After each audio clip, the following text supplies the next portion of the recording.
आप क्या सोच सकते हो कि कोई ऐसा शख्स जिसके शरीर पर 80 से ज़्यादा घाव हैं, उनकी युद्ध के दौरान एक पैर कट गया, एक हाथ कट गई और शरीर पे न जाने कितने ज़्यादा जख्म थे, तो भी वो इंसान युद्ध का मैदान नहीं छोड़ता और युद्ध पर ऐसे लड़ता है कि दुश्मन से ना काँप उठती है देखो। आपके मन में जब ये चीज़ आती है तो आपके मन में किसकी इमेज बनती है? आप बताइए कि अगर मैं ये बोलूँ कि एक ऐसा शख्स जिसके शरीर पर 80 से ज़्यादा घाव हैं, उसके युद्ध के दौरान एक पैर गँवा दिया, एक आँख गँवा दी और उसने अपनी ज़िंदगी पर कम से कम 100 से ज़्यादा युद्ध किए और उसने 99 युद्ध जीते।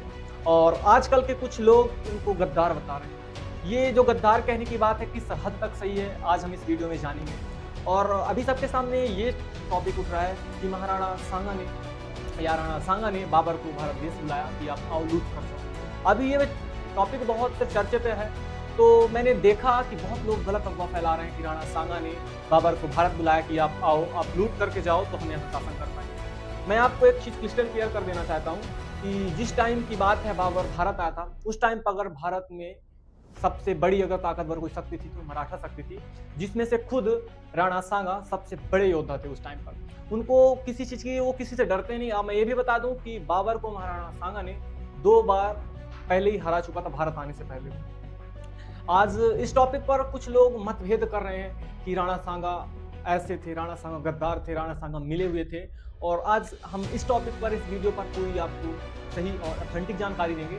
और इस ऑथेंटिक जानकारी का सोर्स पीएल शर्मा की बुक है, जो ओल्ड हिस्टोरियन बुक है। मैंने 2-3 बुकों को पढ़कर एक समरी एकत्रित की। मैं सोचा कि क्यों ना मैं इस टॉपिक को आप तक जरूर अवगत कराऊं, क्योंकि वो हमारे देश के ऐसे महान सेना नायक थे, ऐसे नायक थे जिन्हें हमें कभी नहीं भूलना चाहिए। और आजकल के कुछ सोशल मीडिया इन्फ्लुएंसर और कुछ व्हाट्सएप यूनिवर्सिटी के पढ़े हुए लोग महाराणा सांगा जी को और जैसे छत्रपति शिवाजी का भी अभी चला था कुछ दिन पहले, उनको गद्दार बताते हैं। तो आज की इस वीडियो पर लास्ट तक बनी रहिएगा और वीडियो थोड़ी लंबी बनेगी, क्योंकि मैं डीप में एक्सप्लेन करना चाहूँगा और इसके बाद आपको महाराणा सांगा जी के बारे में कभी दोबारा पढ़ना नहीं पड़ेगा और इस टॉपिक पर कभी आपको कंफ्यूजन नहीं होगा कि महाराणा सांगा ने क्या वाकई में बाबर को बुलाया था कि नहीं बुलाया था, बाबर की भारत आने की स्थिति क्या थी। आज इन सब पर हम बात करेंगे।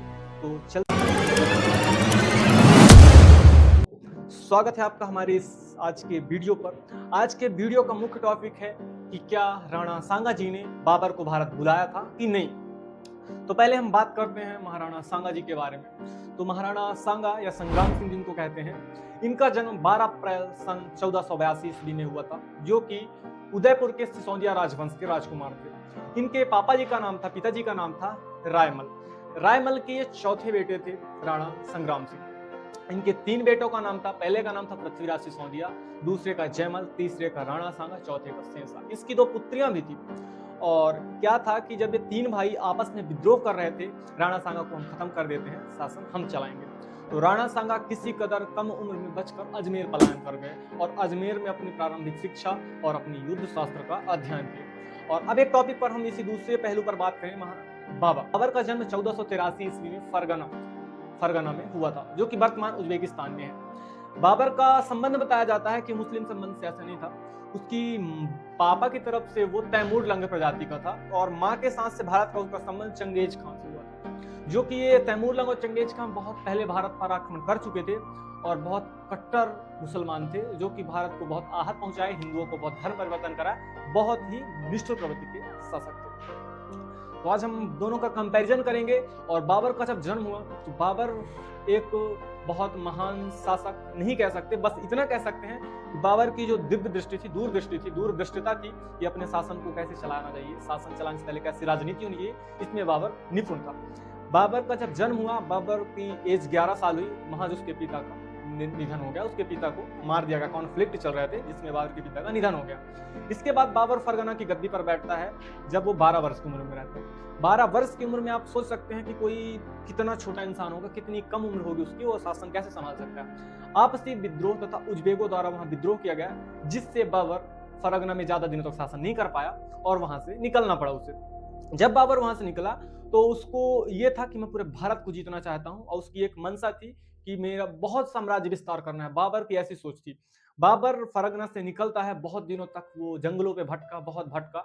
उसके बाद वो मिड एशिया आता है। मिड एशिया में पहले तो उसको समरकंद उसको चाहिए था कि पहले क्या था कि समरकंद एक ऐसा मिड एशिया का पॉइंट था जहां पर कोई इंसान अगर अपना शासन या एम्पायर स्टेबल कर ले तो भारत नहीं मतलब उस क्षेत्र के चारों तरफ वो अपना शासन बड़े आराम से कंट्रोल एंड रेगुलेट कर सकता था। बाबर फरगना को 3 बार हासिल करता, विजय 3 बार हासिल करता, लेकिन वहां उनकी उम्र कम थी और उसको एक्सपीरियंस कम था, इसके कारण वो स्थायी नहीं हो पाया, वहां से बार बार उसको हार का सामना करना पड़ा। जीतने के बाद भी बहुत दिन तक शासन नहीं कर पाया। इसके बाद क्या हुआ, यहाँ आप समरकंद उसके हाथ में नहीं रहेगा, बाबर के हाथ में। बाबर के पास रिटर्न जाने का चांस नहीं था, क्योंकि फरगना में उसके जो विद्रोही थे वो शासन कर रहे थे। मिड एशिया में समरकंद में बाबर हार चुका था। अब बाबर क्या करता, बाबर परेशान था। और अब बाबर को छोड़कर हम अपने इंडिया पर आते हैं, तो उस टाइम पे टाइम पीरियड था लोधी वंश का। लोधी वंश जिसमें दिल्ली का शासन उस टाइम पर करता इब्राहिम लोधी। इब्राहिम लोधी और जो दिल्ली का उस टाइम पे काजी जिसको बोलते हैं बहलोल लोधी का। बहलोल लोधी बहुत ही डरपोक शासक था, अगर हम कहें बहुत डरपोक शासक था, और इब्राहिम लोधी भी बहुत डरपोक शासक था। क्या हुआ कि जब इब्राहिम लोधी सबको बहुत परेशान करता था आसपास के क्षेत्रों में जो शासक थे, तो उसके बाद क्या होता है कि इब्राहिम लोधी जब परेशान करता है, और इब्राहिम लोधी डरता किससे था, राणा सांगा से, क्योंकि राणा सांगा का जो वंश था वो बहुत डेवलप हो चुका था उस टाइम पे। अगर बोलते हैं कि सबसे ज्यादा साम्राज्य किसी का था तो राणा सांगा जी का था, उस टाइम पे बहुत एम्पायर उनका बड़ा हुआ था। और बहलोल लोधी जो काजी था, गवर्नर था, तो वो कहता है कि मैं कैसे दिल्ली की गद्दी पाऊं।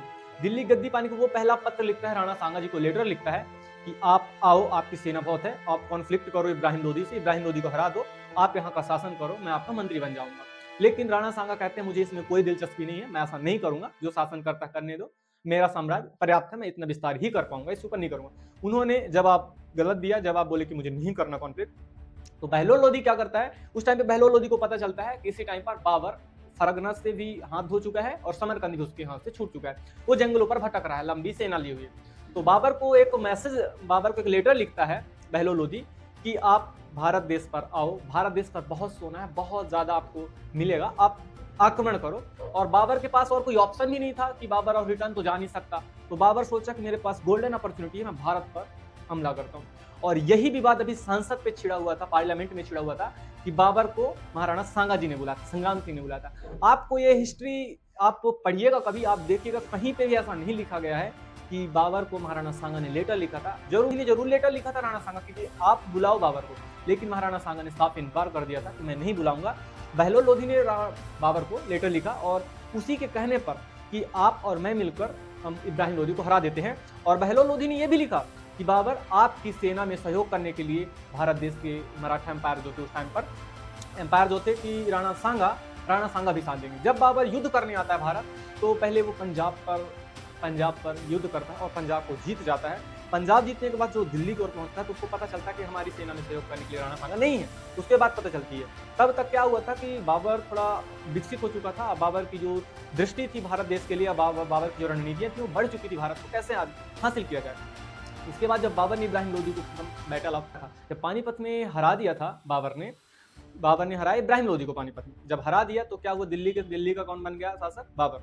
जब बाबर बन गया तो बाबर की लड़ाई फिर किससे हुई, राणा सांगा से। जब राणा सांगा की लड़ाई बाबर से होती है, तो बहुत ही कम से खानवा के युद्ध, जब खानवा का युद्ध के पहले हुआ था बयाना के युद्ध में खुद ही राणा सांगा ने बाबर को हराया था। और खानवा के युद्ध में भी 16 मार्च सन 1527 को खानवा के युद्ध में राणा सांगा जी घायल हो गए थे। घायल होने के बाद जब उन्हें लगा कि वो बहुत घायल हो चुके, तो वो राणा सांगा के परम मित्र थे राजा राण उल झाला करके थे, ठीक है ना। उनकी हाइट, पर्सनालिटी सब राणा सांगा की जैसे थी। तो बोलते हैं कि आप युद्ध का मैदान से आप चले जाइए, आपकी जगह मैं लड़ना चाहता हूँ। बहुत समझाने के बाद वो लड़ने लगे और महाराणा सांगा युद्ध से बाहर चले गए।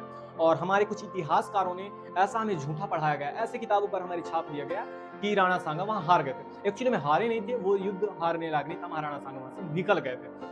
और कहते हैं ना कि किसी देश को बर्बाद करना, तो सबसे पहले वहाँ का कल्चर बर्बाद करो, वहाँ का इतिहास बर्बाद करो, वहाँ के लोगों को गलत इतिहास पढ़ाओ। ऐसे ही हमारे देश पर हम लोगों को गलत इतिहास पढ़ाया गया।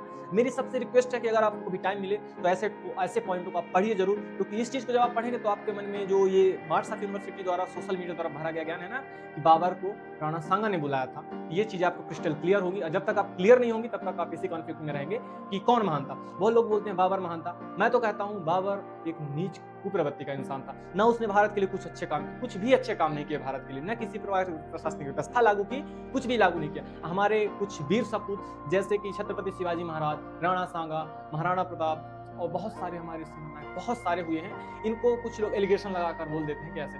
पाकिस्तान में हालांकि ये भी है कि पाकिस्तान में मोहम्मद बिन कासिम जो 711 AD में भारत सबसे पहला आता है 711 AD में, उसको बोलते हैं प्रथम पाकिस्तानी। सोचो ऐसी मानसिकता लोग रख रहे हैं कि जो भारत देश को विनाश करने, भारत देश को लूटने आए, उनको पहले अब पाकिस्तानी मान रहे हैं। ऐसे ऐसे आर्टिकल वहां छपते हैं। और आपकी क्या राय है महाराणा प्रताप, महाराणा सांगा जो हमारे पूर्वज हुए हैं, वो क्या गद्दार थे या नहीं थे? इसका चुनाव आप स्वयं करिए। और इस टॉपिक में एक और बताना चाहता हूँ कि महाराणा सांगा जो थे वो एक ऐसे सेना नायक थे जिनसे उस टाइम पर हर एक साम्राज्य का शासक डरता था कि मैं इनसे युद्ध कैसे करूं, क्योंकि उनका एक पैर युद्ध के दौरान कट गए थे, 80 से ज्यादा घाव हो गए थे उनके शरीर में, और युद्ध के दौरान एक आंख भी चली गई थी। उसके बावजूद भी उनसे सामना करने की किसी की हिम्मत नहीं होती थी। बाबर ने अपनी पुस्तक में, ऑटोबायोग्राफी में, बाबरनामा में लिखता है कि राणा सांगा के सामने मुझे आने से खुद डर लगता था। वो बोलते हैं कि वो एक बहुत कुशल और बहुत तलवार में बहुत एक्सपर्ट राजा थे। बहुत ज्यादा उनको तलवारबाजी का शौक था, बहुत ज्यादा एक्सपर्ट थे तलवार में, और बाबर खुद डरता था राणा सांगा के आने के बाद। और इसी में एक चीज और दिखता है कि जो बोलते हैं बाबर महान था, बहुत सारी किताबों में लिखा गया बाबर महान थे। कुछ लोग मानते भी हैं, जो अंधभक्त हैं, ब्रेन वॉश्ड लोग हैं, वो मानते हैं कि बाबर महान था। उनसे बस एक क्वेश्चन है मेरा कि अगर बाबर महान था तो छचनामे में एक पॉइंट लिखा गया है कि बाबर को बाबरी नामक एक ट्रांसजेंडर से प्यार था। क्यों था? अगर वो महान था तो ऐसे क्यों करते, क्यों किया? ये मैं फेंक कर नहीं बता रहा, आपको भी चचनाम बाबरनामा खोलिएगा और उसमें पढ़ लीजिएगा, अगर जिसको इस चीज़ पर भरोसा ना हो कि मैं फेक जानकारी दे रहा हूँ। मैंने पढ़ा है, मेरे पास आर्टिकल मौजूद नहीं है, मैं उसको भी जरूर लगाता। आपकी क्या राय है कमेंट में जरूर बताइएगा, और आप किसके फैन हैं आप कमेंट जरूर करिएगा कि आपकी नज़र में बाबर महान है या महाराणा सांगा। जय हिंद, जय भारत। मिलते हैं नेक्स्ट वीडियो, तब तक के लिए।